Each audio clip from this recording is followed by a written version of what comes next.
ሰላም ጤና ይስጥልኝ ክብራትና ክብራን የቻናሌ ተከታታዮች በእያላችሁበት ሰላማችሁ ይብዛ። እኔ በጣም ደህና ነኝ፣ እግዚአብሔር የተመሰገነ ይሁን።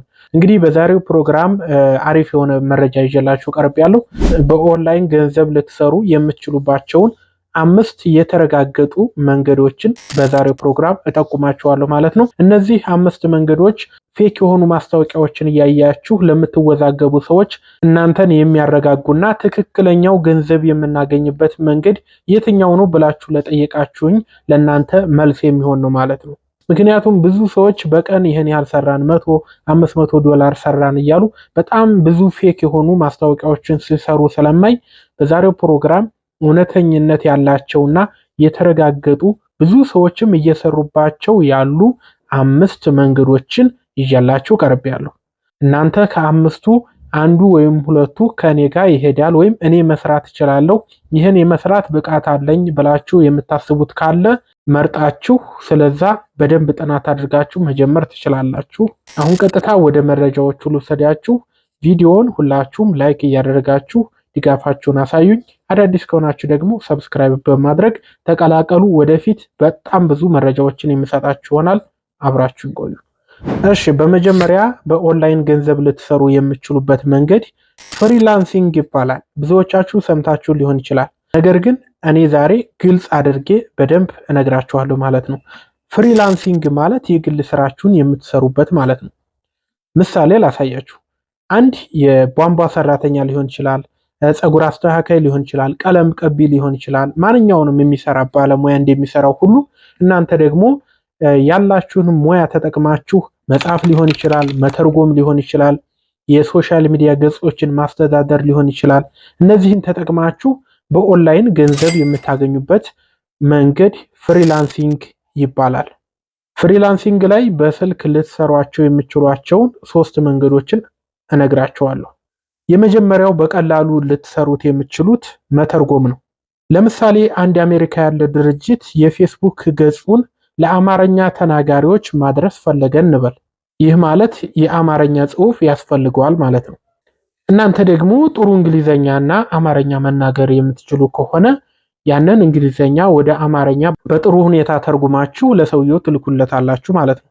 እሱ ደግሞ በምላሹ ይከፍላችኋል ማለት ነው። ሁለተኛ ፍሪላንሲንግ ላይ ልትሰሩት የምትችሉት አጫጭር ጽሑፎችን መጻፍ ነው። ለምሳሌ አንድ ትንሽ ሆቴል የራሱን የፌስቡክ ገጽ ከፈተ እንበል።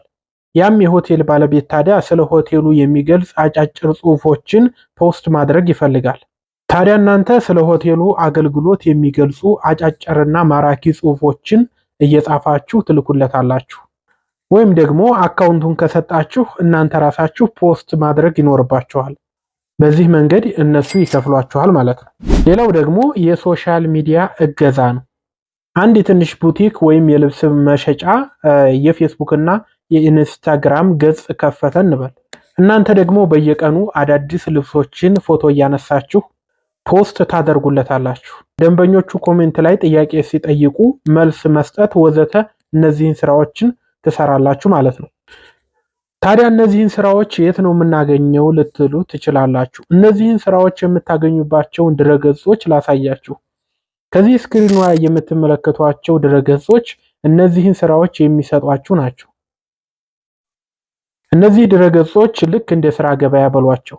እናንተ የምትችሉትን እኔ መተርጎም እችላለሁ ወይም መጻፍ እችላለሁ ወይም ሶሻል ሚዲያ ማስተዳደር እችላለሁ ብላችሁ ፕሮፋይላችሁን ትገነባላችሁ ማለት ነው።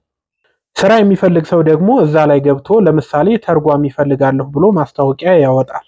እናንተ ያን ማስታወቂያ አይታችሁ ታመለክታላችሁ ወይም ሰዎች የእናንተን ፕሮፋይል አይተው ሊሰጧችሁ ይችላሉ ስራው። ታዲያ ክፍያው እንዴት ነው ካላችሁ ደግሞ ክፍያው አብዛኛውን ጊዜ በዶላር ነው። ገንዘቡን ወደ ኢትዮጵያ ለማውጣትም እንደ ፒዮነር አይነት ዓለም አቀፍ የክፍያ ስርዓት መጠቀም ይኖርባችኋል። ፒዮነር አካውንት ከፍታችሁ ገንዘቡን እዛ ታስገቡና በቀላሉ ወደ ኢትዮጵያ ባንክ አካውንታችሁ በቀጥታ ማስተላለፍ ትችላላችሁ። መጀመሪያ ላይ ስራ ማግኘት ትንሽ ሊከብድ ይችላል። ነገር ግን ትዕግስት ካላችሁ በጊዜ ሂደት እያወቃችሁ ስትመጡ ብዙ ደንበኞችን ታፈራላችሁ። ብዙ ኢትዮጵያውያንም እዛ ላይ እየሰሩ ይገኛሉ። እናንተም ከ3ቱ የሚመቻችሁን መርጣችሁ እዛ ዌብሳይት ላይ ገብታችሁ ስራውን መጀመር ትችላላችሁ። ሁለተኛው ደግሞ በኦንላይን ገንዘብ ልትሰሩበት የምትችሉት ማይክሮ ታስክ ይባላል። እነዚህ ስራዎች ደግሞ ብዙ ማሰብ የማይጠይቁና በጣም ድግግሞሽ ያላቸው ስራዎች ናቸው። ለምሳሌ አንድ ትልቅ ኩባንያ ኮምፒውተሮቹ ወይም አርቲፊሻል ኢንተለጀንሱ ፎቶ ላይ ያለን ነገር እንዲለይለት ማሰልጠን ይፈልጋል እንበል። ስለዚህ ለብዙ ሰዎች ፎቶ እያሳየ ይሄ ድመት ነው፣ ይሄ ውሻ ነው፣ ይሄ መኪና ነው፣ ይሄ ባቡር ነው እያሉ እንዲመልሱለት ብዙውን ጊዜ ስራ ይሰጣሉ። እናንተ እንደዚህ አይነት ትንሽ ስራዎችን ደጋግማችሁ በመስራት ትንሽ ገንዘቦችን ማግኘት ትችላላችሁ። ምሳሌ በስልክ ልትሰሯቸው የሚችሏቸውን ልንገራችሁ። አንደኛ ፎቶ ላይ ያለን ነገር መለየት፣ ከላይ እንደነገርኳችሁ ማለት ነው። ሌላው አንድ ድረገጽ በትክክል እየሰራ መሆኑን መለየት፣ ሊንኩ እየሰራ ነው አይሰራም የሚለውን በትክክል መለየት፣ ከአንድ ደረሰኝ ላይ የስምና የቀን መረጃ አይቶ መጻፍ ሊሆን ይችላል። በጣም አጭር የድምፅ ቅጂ ለምሳሌ 5 ሰከንድ ያሰሟችሁና ያንን ነገር ሰምታችሁ መጻፍ። በአጠቃላይ ምንም አይነት እውቀት አይጠይቅም ስራው። ስራውንም የምታገኙባቸው ድረገጾች ትክክለኛ እነዚህ ናቸው። እዛ ላይ ተመዝግባችሁ የሚሰጧችሁን ትንሽ ስራዎችን መስራት ትችላላችሁ። ክፍያው እንዴት ነው ካላችሁ፣ ለእያንዳንዱ የሚሰጣችሁ ክፍያ በጣም ትንሽና የወረደ ነው። ለምሳሌ 0.01 ወይም 0.05 ሊሆን ይችላል በአንድ ስራ የሚሰጣችሁ። ብዙ ስራ ሰርታችሁ ገንዘቡ ሲጠራቀምላችሁ ለምሳሌ $10 ወይም $100 ከደረሰ ቅድም እንዳልኳችሁ በፒዮነር አካውንት ወይም በተመሳሳይ መንገድ ማውጣት ትችላላችሁ። ዋናው ፈተና ግን በጣም ትንሽ ገንዘብ ነው የሚከፍላችሁ። በዛ ላይ ብዙ ጊዜያችሁን ይወስዱባችኋል። ብዙ ስራ ሰርታችሁ ትንሽ ክፍያዎችን ነው የሚሰጧችሁ። ዋናው ነገር ትክክለኛ የሚሰሩ መረጃዎችን ማወቃችሁ ነው። ሶስተኛ፣ በኦንላይን ገንዘብ ልትሰሩ የምትችሉበት መንገድ የኦንላይን የዳሰሳ ጥናት ወይም ኦንላይን ሰርቫይስ በመባል ይታወቃል። ይህ ደግሞ ሁሉም ሰው ሊሰራው የሚችለውና በጣም ቀላሉ ስራ ነው። ምንድነው? አስተያየት ሰጥቶ ገንዘብ መቀበል ማለት ነው። ምን መሰላችሁ? ኩባንያዎች አዲስ ምርት ሲያመርቱ ወይም ማስታወቂያ ሲሰሩ ሰዎች ምን ያስባሉ ብለው ማወቅ ይፈልጋሉ። ስለዚህ የጥያቄ ዝርዝር ወይም ሰርቫይ በኦንላይን ያዘጋጃሉ ማለት ነው። የእናንተ ስራ እነዚህን ጥያቄዎች፣ ለምሳሌ ምን አይነት ሻምፖ ትጠቀማላችሁ ብለው ሊጠይቋችሁ ይችላሉ። ወይም ደግሞ ይህን ማስታወቂያ ወደዳችሁት ወይ ይሏችኋል። እናንተ የራሳችሁን ብቻ መልስ በመመለስ ትንሽ ክፍያ ወይም ነጥብ ታገኛላችሁ። ለምሳሌ ስለ ስልክ አጠቃቀማችሁ የ10 ደቂቃ ጥናት መሙላት ሊሆን ይችላል። ሌላው ደግሞ ስለ ቡና አጠጣጥ ልማዳችሁ ሊጠይቋችሁ ይችላሉ። እሱንም መሙላት። ስራውን የምታገኙባቸው ድረገጾችም እነዚህ ናቸው። ታዲያ እነዚህ ድረገጾች ላይ ተመዝግባችሁ ስለ ራሳችሁ መረጃ መሙላት ይኖርባችኋል። እድሜ፣ ጾታ፣ የምትኖሩበት አካባቢንም መሙላት አለባችሁ። ከዚያ እነሱ ለእናንተ ከእናንተ ጋር የሚሄድ የዳሰሳ ጥናት ሲኖር ይልኩላችኋል፣ ወይም ደግሞ በድረገጹ ላይ ታገኛላችሁ። ክፍያውም ያው በአንድ ጥናት የሚገኘው ትንሽ ነው። ብዙውን ጊዜ የሚሰጡት ነጥብ ነው። ይህ ማለት ነጥቡ ሲጠራቀም ለምሳሌ 1000 ነጥብ ወደ $10 ሊቀየር ይችላል። $10 እንደደረሰላችሁም ቅድም እንደነገርኳችሁ በፒዮነር አካውንታችሁ ወይም በጊፍት ካርድ ሊሆን ይችላል፣ በአማዞን መቀበል ትችላላችሁ። ዋናው ፈተና የሚሆነው ከእናንተ ፕሮፋይል ጋር የሚሄድ ጥናቶችን ወይም ስራዎችን ላታገኙ ትችላላችሁ። ብዙ ጊዜ የዳሰሳ ጥናቶች የሚበዙት ለምዕራቡ ዓለም ዜጎች ነው። ነገር ግን የራሳችሁን ፕሮፋይል ሞልታችሁ ስራ እስከሚመጣላችሁ ድረስ እድላችሁን መሞከር ይኖርባችኋል። አራተኛው ደግሞ በጣም ቀላሉ ነገር ምንድነው? በኦንላይን ገንዘብ ልትሰሩ የምትችሉበት መንገድ ፎቶ አንስታችሁ በኦንላይን መሸጥ ነው። በስልካችሁ ጥሩና ጥራት ያለው ፎቶ ማንሳት የምትችሉ ከሆነ እነዚህን ፎቶዎች ታዲያ በኦንላይን መሸጥ ትችላላችሁ። ለምሳሌ ዌብሳይት የሚሰሩ ሊሆን ይችላሉ፣ ማስታወቂያ የሚሰሩ ሊሆን ይችላሉ። ታዲያ እነዚህ ሰዎች ፎቶ ሲፈልጉ የሚገዙት ከነዚህ ድረገጾች ላይ ነው። ታዲያ እናንተ ለምሳሌ የሚያምር የተፈጥሮ ፎቶ፣ ፏፏቴ፣ ተራራ ሊሆን ይችላል፣ ፀሐይ ስትጠልቅ የሚያሳይ ምርጥ ፎቶ ሊሆን ይችላል፣ የኢትዮጵያን ባህላዊ ምግብ የሚያሳይ አሪፍ የሆነ ፎቶ ሊሆን ይችላል፣ የገበያ ቦታ ላይ ያለን እንቅስቃሴ የሚያሳይ ሊሆን ይችላል። ሌሎችንም ማንሳት ትችላላችሁ። ስራውን የምታገኙት ከነዚህ ድረገጾች ላይ ነው። ፎቶዎችን እነዚህ ድረገጾች ላይ ትጭናላችሁ። ታዲያ ፎቶዎችን ገምግመው ካጸደቁላችሁ ለሽያጭ ይቀርባሉ ማለት ነው። ክፍያውም አንድ ሰው የእናንተን ፎቶ በገንዘብ ገዝቶ ሲጠቀም እናንተ ከሻጩ የተወሰነ ድርሻ ወይም ኮሚሽን ታገኛላችሁ። ለምሳሌ ፎቶ $10 ከተሸጠ እናንተ $1 ወይም $2 ልታገኙ ትችላላችሁ። ታዲያ በዛ የሰራችሁት $50 ወይም $100 ሲደርስ ቅድም እንደነገርኳችሁ በፒዮነር አካውንት ወይም በሌሎች ማውጣት ትችላላችሁ። ዋናው ማወቅ ያለባችሁ ነጥብ ፎቶዎቹ በጣም ጥራት ያላቸውና ተፈላጊነት ያላቸው መሆን ይኖርባቸዋል። ዝም ብሎ የተነሳ ፎቶ ተቀባይነት ላያገኝ ይችላል። ብዙ ፎቶዎችን ብትጭኑም አብዛኞቹ ላይሸጡ ይችላሉ። ገንዘብ ለማግኘት ጊዜ ሊወስድ ይችላል። ነገር ግን በትዕግስት ስራውን እያወቃችሁትና ጥሩ ነገር ማቅረብ ስትጀምሩ አሪፍ ገንዘብ ታገኛላችሁ። ብዙ ሰዎችም እየሰሩበት የሚገኝ ነው።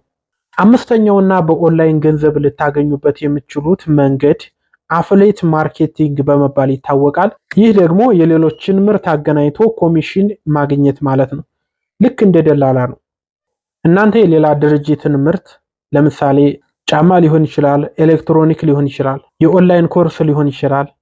በዩቲዩብ ቻናላችሁ ወይም በፌስቡክ ገጻችሁ ባላችሁ ሶሻል ሚዲያ ወይም በቴሌግራም ቻናላችሁ ታስተዋውቃላችሁ። ስታስተዋውቁም ታዲያ ይህ ምርት በጣም አሪፍ ነው፣ መግዛት ከፈለጋችሁ በዚህ ሊንክ ግቡ ብላችሁ ልዩ የሆነ ሊንክ ታስቀምጣላችሁ። ሰዎች ታዲያ የእናንተን ሊንክ ተጭነው ገብተው ከገዙ ምርቱን የሸጠው ድርጅት ለእናንተ ኮሚሽን ይሰጣችኋል ማለት ነው። የዚህ አይነት ስራ አብዛኛውን ተመልክታችሁ ከሆነ ብዙ ኢትዮጵያን በፌስቡክ እየሰሩበት የሚገኝ ስራ ነው። ለምሳሌ እኔ ዩቲዩበር እንደመሆኔ መጠን ለቪዲዮ የምጠቀምበትን ማይክራፎን ሪቪው ሰርቼ ይህንን ማይክራፎን ከአማዞን መግዛት ከፈለጋችሁ ሊንኩ ከታች አለላችሁ ብዬ የአፍሌት ሊንክ ማስቀመጥ እችላለሁ። ታዲያ አንድ ሰው በዛ ሊንክ ገብቶ ማይኩን ከገዛኝ አማዞን ለኔ ትንሽ ኮሚሽን ይከፍለኛል ማለት ነው። እናንተም በተመሳሳይ መንገድ ባላችሁ ሶሻል ሚዲያ መጠቀም ትችላላችሁ። ስራውን እንዴት እናገኛል ካላችሁ ደግሞ የአፍሌት ፕሮግራም ያላቸውን ድርጅቶች መፈለግ ይኖርባቸዋል። ትልልቅ እንደ አማዞን አሶሺየትስ ያሉ አሉ። ወይም ደግሞ በሀገር ውስጥ ያሉ የራሳቸው ፕሮግራም ያላቸው ድርጅቶች ካሉ መጠየቅ ይቻላል። ታዲያ ተመዝግባችሁ ልዩ የሆነ ሊንክ ይሰጧችኋል። እናንተ ያንን ሊንክ ባላችሁ ሶሻል ሚዲያ ተጠቅማችሁ ታስተዋውቁታላችሁ። ክፍያው እንዴት ነው ካላችሁ ሰዎች በእናንተ ሊንክ ገብተው ሲገዙ ኮሚሽኑ ይሰላል። ገንዘቡ ሲጠራቀም በድርጅቱ የክፍያ ፖሊሲ መሰረት ብዙ ጊዜ በፒዮነር ወይም በባንክ ትራንስፈር ሊሆን ይችላል ይከፍሏቸዋል። ዋናው ፈተና ይህን ስራ ለመስራት ብዙ ታማኝ ተከታዮችን ማፍራት ይኖርባቸዋል። ሰዎች እናንተን አምነው እናንተ ባስተዋወቃችሁት ሊንክ ገብተው እንዲገዙ ማድረግ ቀላል ስራ አይደለም። ምርቶቹን በሐቀኝነት ማስተዋወቅ በጣም አስፈላጊ ነው። ማወቅ ያለባችሁ ነገር ትዕግስት ቁልፍ ነው። ገንዘብ ወዲያውኑ አይገኝም። ጊዜ፣ ልፋት ሊጠይቅ ይችላል። ግን ትዕግስት ማድረግ ይኖርባችኋል። ሌላው ነገር በፍጹም ተስፋ አትቁረጡ። ሌላው በቀን 100፣ 200፣ 500 ሰራን የሚሉ በጣም ብዙ ፌክ ማስታወቂያዎች አሉ። እነሱን ማመን የለባችሁም። ትክክለኛ ልትሰሩባቸው የሚችሉባቸው መንገዶች እነዚህ ናቸው። ነገር ግን አይታችሁ ከሆነ ሁሉም በጣም አድካሚና ብዙ ጥረትን የሚጠይቁ ናቸው። ስራውን ጠልቃችሁ ከገባችሁበትና ብዙ ኤክስፔሪየንስ ካላችሁ ስራዎቹ እየቀለሏችሁ ይሄዳሉ። ሌላው ደግሞ እነዚህን ስራዎች ለመስራት የክፍያ መንገድ ሊኖራችሁ ይገባል። እንደ ፒዮነር አካውንት ማለት ነው። ፔፓል አካውንት በኢትዮጵያ ገንዘብ ለመቀበል ትንሽ ስለሚያስቸግር እንደ ተመራጭ የሚሆነው ፒዮነር አካውንት ነው። ከትንሽ ጀምሩ። ሁሉንም በአንድ ጊዜ ከመሞከር ይልቅ አንድ ወይም ሁለት መንገድ ላይ አትኩራችሁ መስራት ይኖርባችኋል። ሌላው ደግሞ ተጨማሪ ጥናቶችን አድርጉ። እኔ የነገርኳችሁን መድረኮች ራሳችሁ ገብታችሁ ደግሞ በትክክል ማረጋገጥ ይኖርባችኋል። ይህን መረጃ ግልጽና ሚዛናዊ በሆነ መንገድ ላካፍላችሁ ወድጃለሁ። ዋናው ነገር እውነታውን ገጽታ ተረድታችሁ የሚጠበቅባችሁን ጥረት አውቃችሁ በጥንቃቄ እንድትንቀሳቀሱ ነው። ይህ መረጃ እንደጠቀማችሁ ተስፋ አድርጋለሁ። ሀሳብ አስተያየት ካላችሁ በኮሜንት ጻፉልኝ። እንደዚሁም ከአምስቱ ይህም መስራት እችላለሁ ካላችሁ የበለጠ ዲቴይል ቪዲዮዎችን ማየት ይኖርባችኋል። አመሰግናለሁ። ይህ ማለት ሌላ ገንዘብ የምታገኙበት መንገድ የለም ማለት አይደለም። ለምሳሌ በግላችሁ ኮንቴንት ክሬተር ሊሆን ይችላል፣ ክሪፕቶ ከረንሲ ሊሆን ይችላል። ብዙ አይነት የስራ መንገዶች አሉ። ሌሎችን ደግሞ በቀጣይ ይዤላችሁ የሚመጣ ይሆናል።